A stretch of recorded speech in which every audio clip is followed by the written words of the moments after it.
This is an L sample answer. Keep practicing to build confidence. To try a mock test with these questions, watch our mock test video. The link to the PDF document is in the first comment. Don't forget to subscribe, like, and turn on the notification bell so you won't miss any videos. Let's start off by talking about the evening time. Do you often remember your dreams? Not always, but sometimes I do remember vivid or unusual dreams. It usually happens when I wake up right after the dream or if it's something very emotional.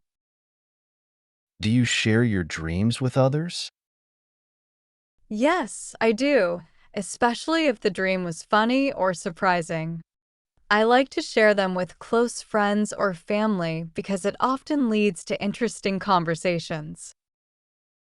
Are you interested in others' dreams?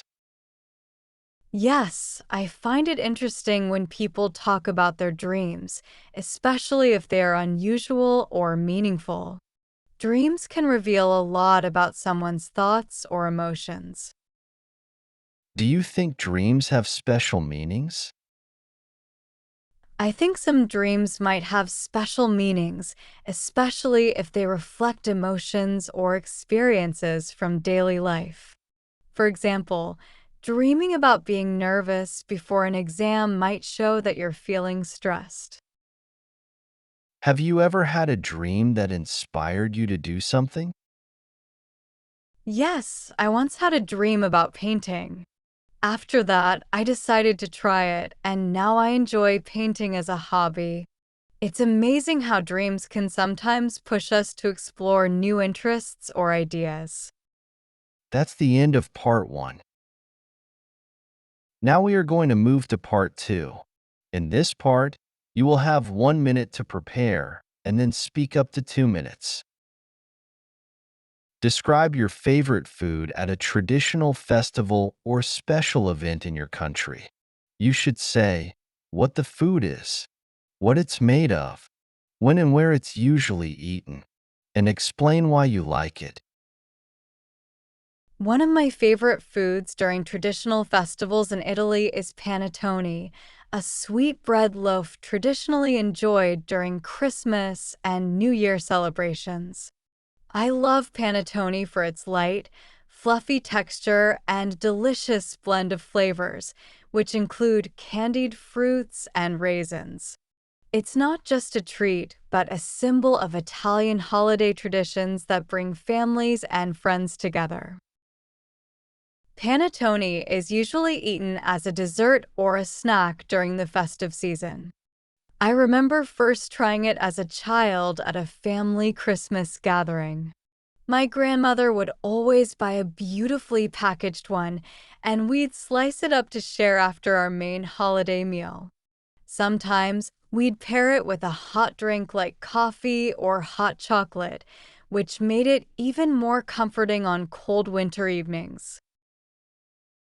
The history of panettone also adds to its charm. It originated in Milan and has become a beloved holiday tradition across Italy and beyond. The story goes that it was first created as a luxurious dessert for the wealthy, but has since become a festive staple for everyone. Eating panettone feels like participating in a tradition that has been passed down through generations. Whenever I eat panettone, it reminds me of the joy and warmth of the holiday season. Its rich, sweet taste and the atmosphere of togetherness that surrounds it make it one of my favorite festival foods. It's more than just a dessert. It's a slice of Italian culture and a symbol of celebration. That's the end of part 2. Now we are going to move on to part 3. We'll continue discussing the topic of the traditional food.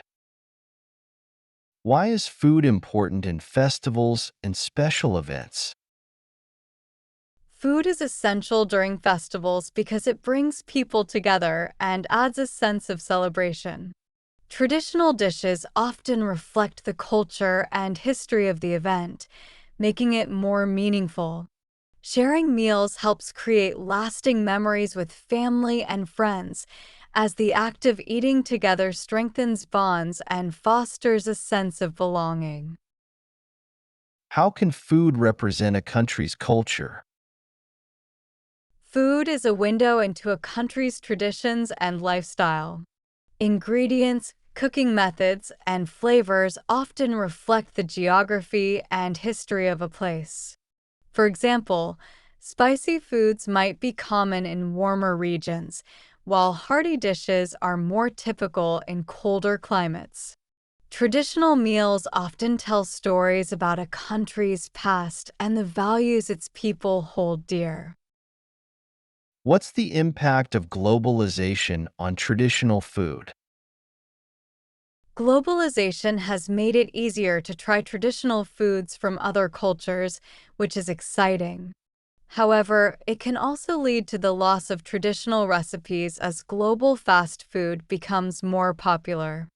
At the same time, it offers opportunities for chefs and communities to share and adapt their traditional dishes, keeping them alive in a modern context. Do you think younger generations value traditional food as much as older ones? It depends on the individual, but many younger people seem less connected to traditional food due to busy lifestyles or modern preferences. However, some still value it because it reminds them of their family or cultural heritage. Events like food festivals can help younger generations appreciate traditional dishes. That's the end of the speaking test. Good job.